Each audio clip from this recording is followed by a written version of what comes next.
अस्सलाम वालेकुम सर, मेरा नाम रावल राम है और मैं आपसे सवाल करना चाहता हूं कि हमारा मज़हब गलत नहीं है, उसमें गलतियां हम लोग करते हैं। जना हराम है हमारे मज़हब में, शराब नोशी हराम है। जना हराम है मतलब कि जैसे भी गलत काम सारे गलत है, उसमें भी लिखे हुए हैं और यही इस्लाम में भी है। ये दोनों जो है ना मतलब कि कॉमन है इनमें, तो अच्छी बातें दोनों तरफ हैं और सिर्फ इस बुनियाद पर हमें दोज़ख में डाल दिया जाएगा कि हम सिर्फ कलमा नहीं पढ़ते। अदरवाइज हम लोगों में भी वही चीज़ें हैं, सिर्फ इबादत का तरीका और है। बाकी बस इस सवाल का जो भाई साहब, आपका नाम क्या है? रावल राम। रावल राम जी जी रावल राम ने एक अच्छा सवाल पूछा। जी उसने कहा कि उनकी मजहब किताब में भी जिना हराम है, बिल्कुल सही फरमाते। उनकी मजहब में लिखा हुआ है कि शराब हराम है, बिल्कुल सही फरमाते। आपने अगर मेरी तकरीर सुने हिंदुइज्म और इस्लाम में यकसानियत, आपने सुने वो तकरीर को? जी जी अच्छा, वो तकरीर में लिखा है हिंदू मजहब में दो किस्म के किताबें हैं, एक श्रुति और एक स्मृति। श्रुति मतलब वो किताब जो भगवान की तरफ से आती है, भगवान की तरफ से। स्मृति वो किताब जो इंसानों ने लिखी है। श्रुति में आता है वेद एंड उपनिषद, स्मृति में आता है महाभारत, रामायण, भगवत गीता, मनुस्मृति एटसेट्रा। आप अगर पढ़ेंगे आपके छंदोग्य उपनिषद जो श्रुति है, छंदोग्य उपनिषद चैप्टर नंबर 6 सेक्शन नंबर 2 श्लोक नंबर 1, नाकस्य कसिज, भगवान एक ही है, दूसरा नहीं है। बिल्कुल भगवान एक है, दूसरा नहीं है। बिल्कुल आपके किताब में लिखा है श्वेताश्वेतर उपनिषद चैप्टर नंबर 6 श्लोक नंबर 9, नाकस्य कसिच जनिता न पदीपा, नाकस्य कसिच जनिता न चदीपा। मतलब उस भगवान का, उस भगवान के कोई वालिदैन नहीं है, ना मां है ना बाप है ना बच्चे है। सही लिखा है श्वेताश्वेतर उपनिषद में चैप्टर नंबर 4 श्लोक नंबर 19, न तस्य प्रतिमा अस्ति। प्रतिमा के मानी होती है संस्कृत में अक्स, picture, photo, statue, idol, painting. न तस्य प्रतिमा अस्ति, उस भगवान की कोई अक्स नहीं, कोई पेंटिंग नहीं, कोई पिक्चर नहीं, कोई फोटो नहीं, कोई स्टैच्यू नहीं, कोई स्कल्पचर नहीं। ये लिखा है यजुर्वेद चैप्टर नंबर 32 श्लोक नंबर 3 में भी, ना तस्य प्रतिमा अस्ति। तो आप अगर भगवान को मानते हैं और भगवान की मूर्ति बनाते हैं तो गलत है। आपके किताब के हिसाब से कुरान मजीद को बाजू रखो, हदीस को बाजू रखो। आप मूर्ति पूजा में मानते हैं भाई साहब? सर, मैं सिर्फ कृष्ण भगवान की मूर्ति पे मानता हूँ, अदरवाइज देवता हैं वो मतलब उन पे सजदा नहीं कर सकते। अच्छा। सिर्फ कृष्ण भगवान को सजदा कर सकते, उसकी मूर्ति भी जायज है। ये कहां लिखा है कि कृष्ण भगवान की मूर्ति जायज है? किधर लिखा है? वो सर मेरे हिसाब से वो खुदा है हमारा, इसलिए। बराबर, हमारे हिसाब से मैं भी अल्लाह में मानता हूं, लेकिन अल्लाह की मूर्ति नहीं बना सके वो ही अल्लाह में मानता हूं। अगर अल्लाह की मूर्ति बना सके तो वो अल्लाह ही नहीं है। वलम यकुल लहु कुफुवन अहद। नारे तकबीर।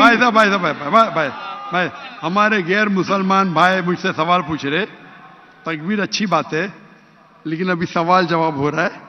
तो मेरी दरखास्त है कि जब गैर मुसलमान भाई पूछते तो उन्हें डरने लगना चाहिए। उन्हें लगना चाहिए कि आपस में हम भाईचारा है। सही, उनको डरने लगना चाहिए। डरते नहीं माशाल्लाह, लेकिन आप ऐसा मत करो कि वो डर जाए। नहीं बराबर ना? तो आप डरिए मत भाई साहब, खाली तकबीर कह रहे। नहीं सर। तो हमारे हिसाब से जी जिस की मूर्ति बना सके वो अल्लाह ही नहीं, और ये वेद में भी लिखेला है। आप इस्कॉन में मानते? सर वो तस्वर है, वो नहीं, हमें भी पता है कि उसमें खुदा नहीं है, वो एक तस्वर है। हमारे इसमें खुदा का तस्वुर करते मूर्ति बनाए तो गलत है। तो यही मैं कहता हूं, आप अपनी किताब का अमल नहीं कर रहे, आप अपनी किताब का सही अमल करेंगे तो आप भी जन्नत में जाएंगे। सही बात है, बिल्कुल। तो कुरान में नहीं क्या करते ना, हम अपना मजहब पे मतलब फॉलो नहीं करते सही तरीके से। जी जी, मेरा फॉर्मूला बहुत इजी है। सही। कुरान मजीद में लिखा है सूरह इमरान में सूरह नंबर 3 आयत नंबर 64 में, तालौ इला कलिमतिन सवाइम बैना बैनकुम, आओ हम उस बात की तरफ जो आप और हम में यकसा है। सही। अपन आज माने जो आप और हम में यकसा है, कम से कम उस पे तो अमल करे। मेरा फॉर्मूला यूनिवर्सल है, पूरा भाईचारा है। मैं कहता हूं भाई बाइबल को लेके आओ, वेद को लेके आओ, कुरान को लेके आओ। वेद काफी बड़ी है, जी जी, बाइबल कुरान से 3 गुना बड़ा है। हम आज वादा करें कि जो यकसा है कम से कम उस पे तो अमल करे। जो यकसा नहीं उसको साइड पे रखेंगे, कल बहस करेंगे। जो यकसा उस पे तो अमल करे। बाइबल में लिखा है, वेद में लिखा है, खुदा एक है, खुदा का अक्स नहीं। अगर आप खुदा का अक्स बनाते तो आप वेद के खिलाफ जाते। सिर्फ कृष्ण का बनाओ तो भी गलत है। सर वो भगवत गीता में लिखा है, इसलिए। आप भगवत गीता स्मृति है, भगवत गीता महाभारत का हिस्सा है, सही क्या नहीं? सही। तो महाभारत एक स्मृति है, स्मृति श्रुति के खिलाफ नहीं जा सकती है। अगर स्मृति और श्रुति में टकराव है तो हम श्रुति को मानेंगे, स्मृति को नहीं।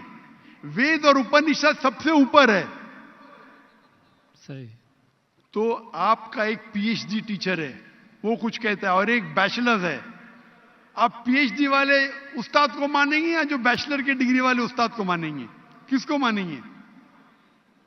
कौन से उस्ताद को मानेंगे? PhD sir. पीएचडी। तो आपका पीएचडी वेद है। सही।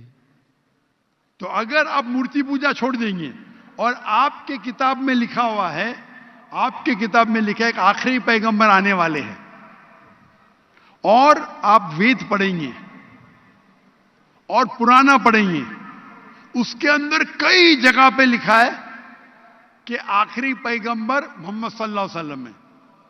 आप अगर कल की पुराना पढ़ेंगे, भविष्य पुराना भी है, कल की पुराना है, और आप मेरी तकरीर सुनेंगे। एक तकरीर है मेरी, मोहम्मद सल्लल्लाहु अलैहि वसल्लम का जिक्र हिंदू मजहबी किताबों में। वक्त की किल्लत होने की वजह से सिर्फ मैं छोटी पॉइंट कहूंगा। आप अगर कल की पुराना पढ़ेंगे, चैप्टर नंबर 2, श्लोक नंबर 5, 7, 11, 15, 17, उसमें लिखा है क्या? एक अवतार आएंगे, आखिरी अवतार आएंगे, जिसके वालिद का नाम है विष्णु व्यास।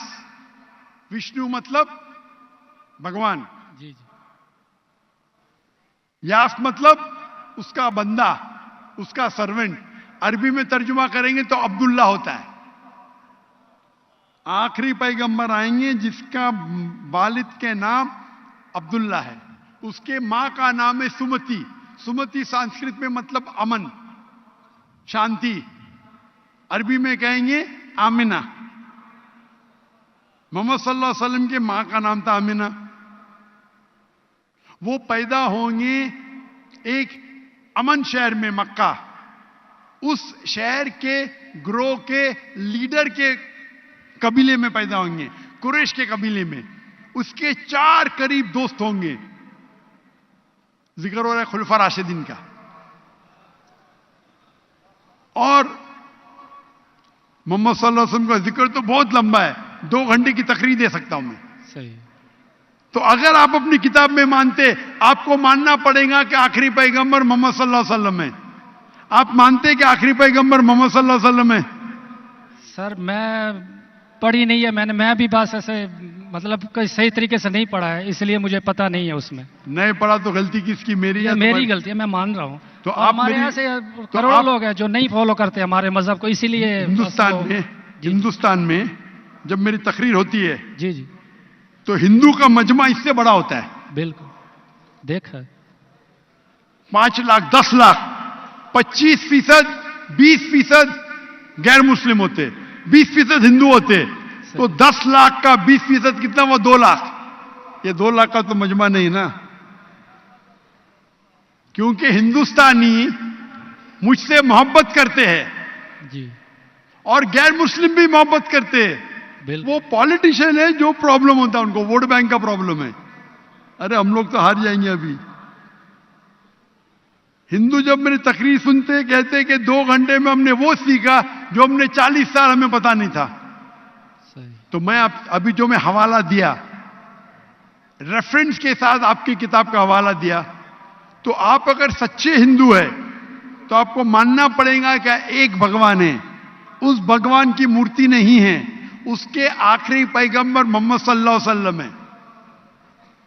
तो आप अपनी किताब पे अमल करेंगे। जी करूंगा। और जो चीज यकसा है कम से कम उस पर तो अमल करो। जो टकराव है वो बाद में, मैं जानता हूं, मैंने तकरीर की है, इसमें लिखा है कि हिंदू मजहबी किताब में लिखेला शराब पीना हराम है, कुरान में लिखेला है। सही। आपकी मजहबी किताब में यह भी लिखा है कि सुअर का गोश्त खाना हराम है। सही। और आपकी किताब कुरान से सख्त है, उसमें लिखा है कि अगर आप सुअर का गोश्त बेचेंगे तो पैर और हाथ, उल्टे पैर और उल्टे हाथ काटना चाहिए।